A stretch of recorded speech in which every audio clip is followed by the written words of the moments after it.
effectivement, c'est un problème qui nous concerne beaucoup, surtout nous au niveau de l'Afrique. Alors, CABES intervient à deux niveaux. Premièrement, CABES développe des programmes de master.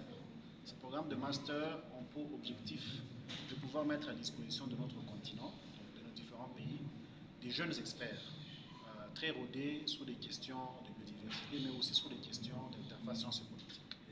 Le deuxième niveau, c'est que CABES soutient les plateformes nationales.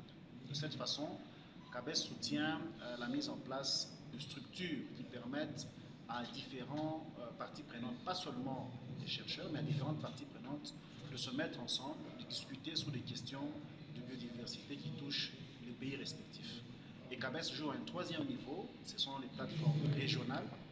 Et là, il s'agit effectivement pour CABES de mettre ensemble différentes parties prenantes au niveau des sous-régions. Par exemple, nous mettons en place trois plateformes sous-régionales, une pour l'Afrique de l'Ouest, une pour l'Afrique de l'Est et une pour l'Afrique centrale. Voilà les trois niveaux auxquels CABES agit pour contribuer à une meilleure intégration des données, non seulement de la recherche, mais aussi des autres sources du savoir, comme on a dit. On a parlé des connaissances des peuples autochtones et communautés locales.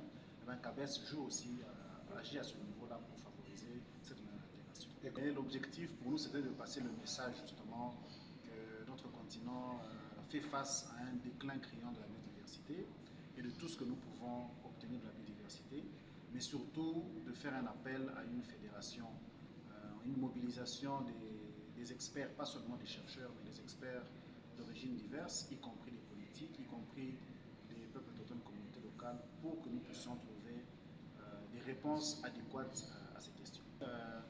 Il y a la plateforme nationale de la biodiversité qui s'appelle BioC, qui a été formalisée officiellement par l'arrêté de son Excellence Madame la Ministre d'État en charge de l'environnement. Au mois d'avril, nous avons soutenu le lancement officiel de cette plateforme, c'était à Kinshasa. Et le point focal, le chef de division Daniel Mukoubi est à pied d'œuvre en ce moment pour mobiliser les ressources. Après l'atelier de Kinshasa, il y a un atelier qui est prévu pour Bukavu.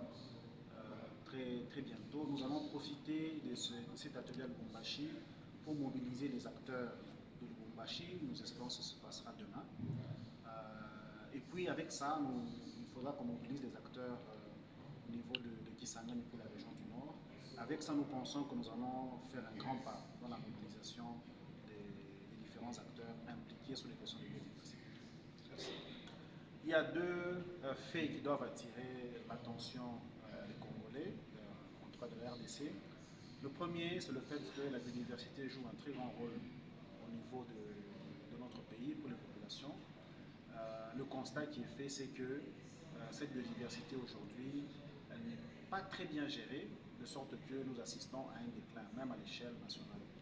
Deuxième fait important, c'est que nous nous rendons compte qu'en réalité, nous ne connaissons pas encore très bien notre biodiversité, parce que les inventaires disponibles sont localisés uniquement, comme je l'avais dit en présentation, autour des centres d'intérêt, ça veut dire autour des grandes villes, autour des régions minières, autour des régions qui ont un potentiel quelconque. Ce qui fait que des vastes territoires du pays ne sont pas connus d'un point de vue de la biodiversité. Et nous voulons vraiment marteler là-dessus, sur le fait que malgré le potentiel reconnu pour notre pays, nous avons encore beaucoup de choses à faire, beaucoup de chemin à faire pour bien connaître notre pays.